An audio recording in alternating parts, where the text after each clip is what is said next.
All right, everyone, welcome back for the episode of Carnivore Trades. Today's Friday, September 27th, 2024. If you're not done so already, please give the video a thumbs up, like, comment, subscribe to the channel. Come find me on carnivoretrades.com for swing trading alerts, analysis, and live day trading. We'll have a special going up hopefully Tuesday, which will be the first site-wide special, so stay tuned for that. Should have some more details on Monday. Anyway, let's get into it today. So markets, again, just kind of a grind here. I'd call this kind of a throwaway session here. It's pretty much a pin. Again, where are we trading? Oh, right around 57.50, right? So not really a surprise, right? So we're kind of just into that, if I can pull up the right window, there we go. So you can see, again, right in this area, that's where, everything is kind of concentrated at the moment. And again, markets are into that area. From what I can see, though, again, I touched on this a little bit yesterday, but it does look like to me momentum's really starting to decline here on this particular leg. Again, so that's not I mean, honestly, as far as in the near term, this is probably about as bearish as I've been in a while. That doesn't mean that I'm looking for like a huge dump or anything like that, but I definitely think we should be a little cautious up here. I don't think that there's a lot of momentum really behind this last push. And you can see we're kind of on the verge of printing a secondary hanging man here on the daily. And right now my guide is still this channel. So we're into that. We've hammered on it a bunch of times.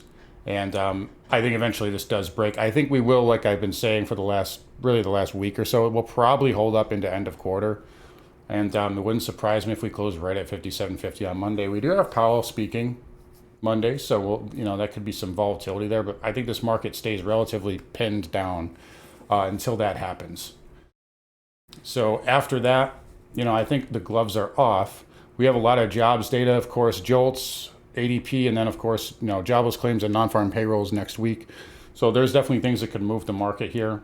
But I just see momentum kind of declining right now on the technicals, as well as, again, I showed this yesterday, but net liquidity is plummeting. I mean, it's lowest it's been since July, and that July was preceding the leverage short vol blow up. This tends to lead price by, a week to 2 weeks. And that's been the case. Additionally, some of these vol products, the one I follow most closely is VIXI. Every day this week, we've made it higher low to the previous day. Somebody's preparing for something here. And I don't think vol is going to really get crushed. I think, if anything, vol is going to increase into the election. So that's kind of where I'm at right now. I'm not necessarily saying that we're going to have another, a leverage short vol blow up, but I definitely see there being some risk here in the near term. And you guys know I've been a bull most of the year, specifically the last, like 7 months or so. Yeah, I just see momentum kind of declining here. Even if that's only, heck, it could only be like a shallow pullback to like 5,600, right? But this looks like it's getting ready to roll here. That's just the way I'm looking at it right now. So I think it's a time for at least harvesting gains. And, if you want to play short, don't be aggressive. We could still, there's still the chance they could squeeze us up. And the trend is up. There's no sell signal. We don't have a high volume sell or anything to go off of. My guess, though, is that if they're going to do it, that's probably going to be, and obviously 100 million shares on SPY, 1% or more down day would meet the criteria of a top for me. That's kind of what I look for. Usually like 1.5% is better, but I think the way that this would happen here is it's going to be similar to what they did here. They've been doing this a lot lately, where they're gonna make you hold risk into the overnight, because they love burning out these ODTE premiums. People are just so addicted to gambling on options lately that, and it's probably not going to change. But look at the price action. Like, look at the big gap up, and then we just do all this. Another gap up, and then we just do this, right? Sideways, and we kind of go down. This day it's just choppy during regular trading hours. We're doing a lot of work in the overnight. Look at right here. Even that big move from last week. A lot of the work was done kind of, we closed not that much higher than where we opened, right? A lot of the work was done in the overnight. 90% of it was done in the overnight, right? So what I would expect, if they're going to top this out, they're not going to give you a chance to short. They're just going to gap it. And then, it's going to be a gap and go. Every support will fail for the, 7 hours in the trading day, and it'll be one of those types of situations. It could even just be a shallow slice like this, but personally, that's just what I'm seeing right now. So I'd advise some caution here going into end of quarter. They might get some more window dressing. Maybe utilities will get one more final pop. They're all holding it pretty well. So things that have been winning, will get window dressed most likely. Heck, even like a Tesla, this has been holding up really well. This could get window dressed. Looks very good going into end of quarter, and it's had a pretty good quarter. So just some food for thought there. Triple Qs here backing off down 0.5%. Again, yesterday we had, a false breakout attempt on, really the spiders. We didn't follow through on that. We got hanging mans there. The triple Qs got a hanging man. We didn't take out the high today. We did hold 486 though. So we're holding 486 for now. I think below that is a problem. That really cements a false breakout to me. But this, for the first time in a while, looks like a little bit of distribution coming in. So it's like they use the futures. They can. I mean, look at the volume, right? I mean, you guys don't know this. You should make sure you know about this. But like, look at the kind of volume that they can gap the market up on, and then look at what happens when it's up there. They're selling into that hard, right? So it doesn't cost them much to do this, right? So if they're looking to unload, that's kind of how they tend to do it. But triple Qs here down 0.5%, still holding 486, still safe. IWM held up well. And again, people try to say, oh, dispersion, that's all just made up nonsense. Well, really, because look at the Russell, look at the Dow, look at the spiders this morning, and look at the Qs. They're going the opposite direction, right? Look at the semis, right? And then the other day, the day before that, or, last couple of days before that, semis up nicely, and the Russell, barely, Russell was down, it gapped up, and then look, it sold off all morning. And the semis didn't sell off. They, held up into the end of the day. The Russell didn't hold up. So this dispersion, Dow up, Russell up, usually means semis down, right? And other sectors. Financials, XLV, defensives, XLU, XLP, those up, tech down, and vice versa. That's been the case for the last year, at least.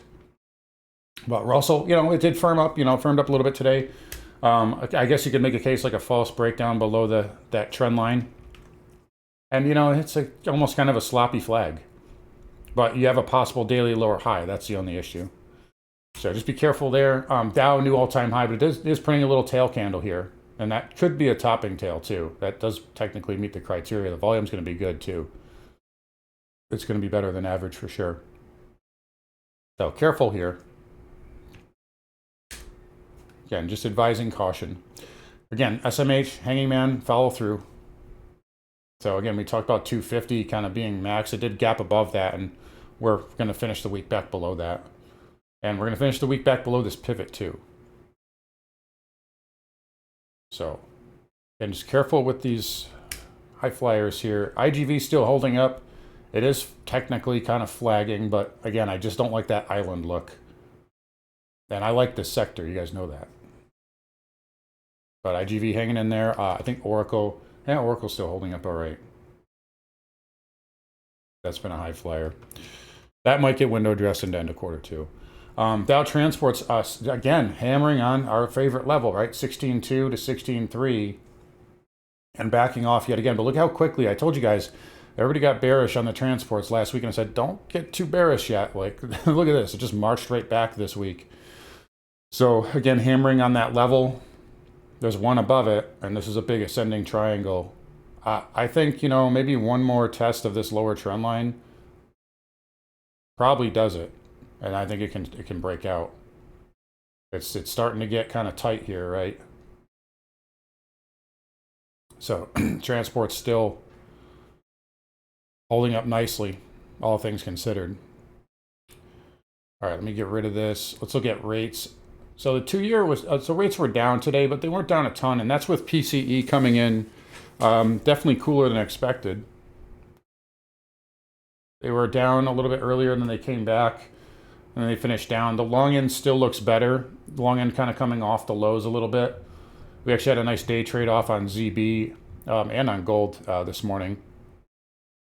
And yeah, the long end's still hanging in there. I mean, you could make a case this is still kind of like, it's sloppy, but it's, if this just stays sideways, it could be setting up kind of a sloppy bull flag for another move. And if that happens, it's going to destroy so many narratives. And I'm kind of in that camp.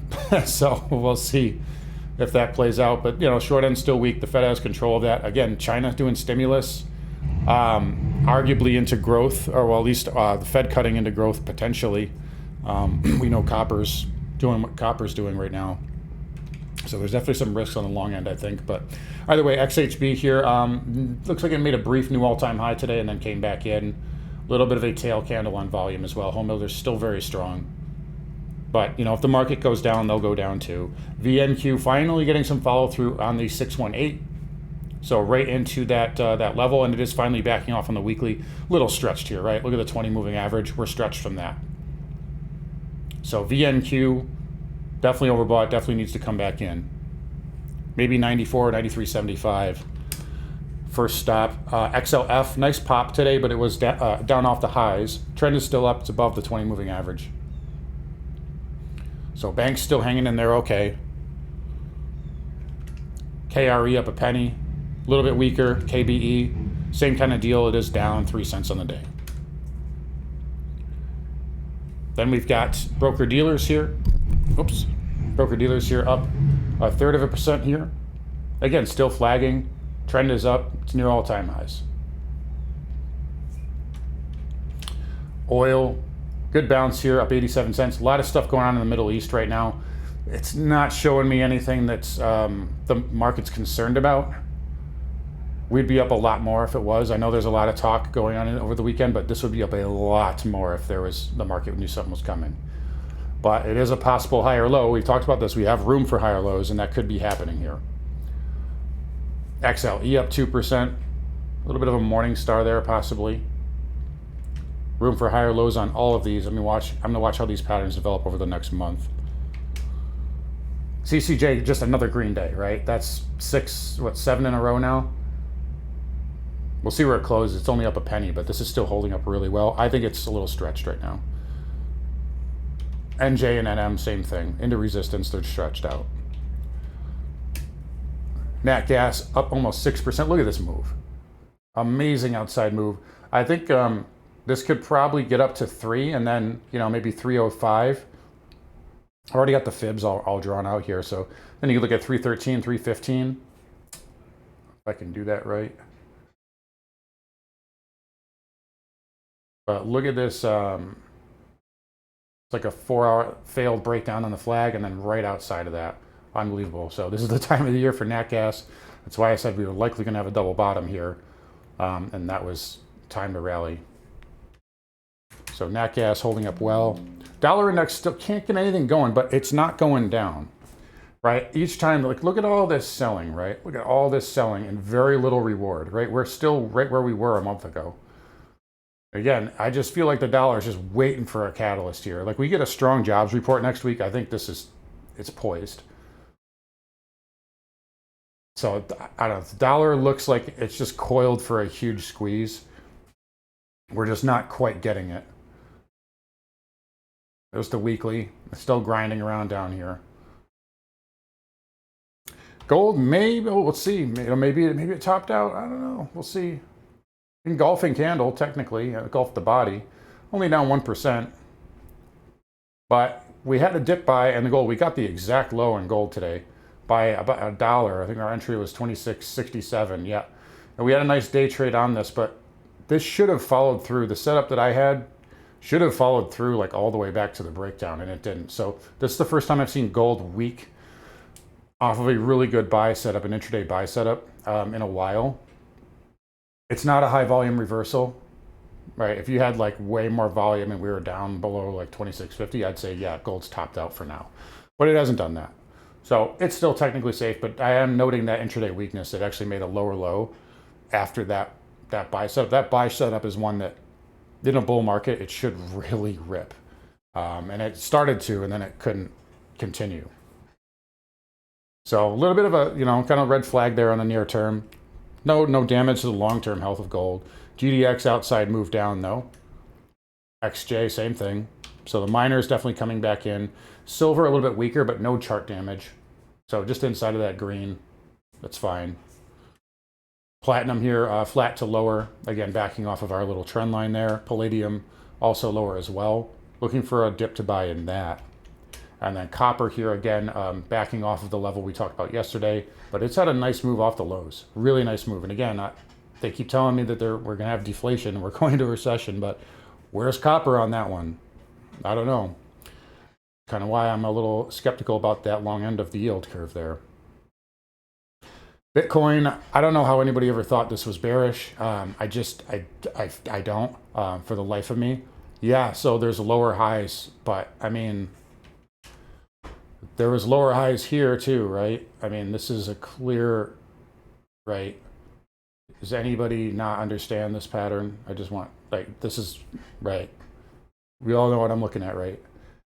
Pretty much the same thing, except this one is above all the moving averages on the weekly. Right, this is a big fat bull flag, and we're above resistance now. We have a higher low and higher high combo. I mean, I don't know. I just think it's it looks bullish to me. So I'll just leave it at that. Next level, if we continue up, is 69. I don't think that holds it for very long. I think we could see maybe one more dip, and then I think it's race time. So I think Bitcoin looks really good. I also think not so much ETH, but Solana has a similar look. It's not as tight as Bitcoin, but that weekly, I mean, that's a fat weekly base too. You know, Cardano's starting to tick back up. It's back above 40 cents now. So some of these are starting to firm up a little bit more. I like the majors a little bit better, but yeah, I think crypto's getting hot here. Spiders, looks like they're dipping just a little bit here as we get towards the end of the day. Let's not make too much out of it. This is mostly a pinned market. It's probably going to be pinned until Monday. I think the cuffs come off on Tuesday though, and that's where I think we could see a lot more action, a lot more fireworks. So anyways, guys, going to wrap it up here. Again, you guys take care. Have a great weekend. Don't forget to come find me on carnivoretrades.com. I will see you guys all on Monday.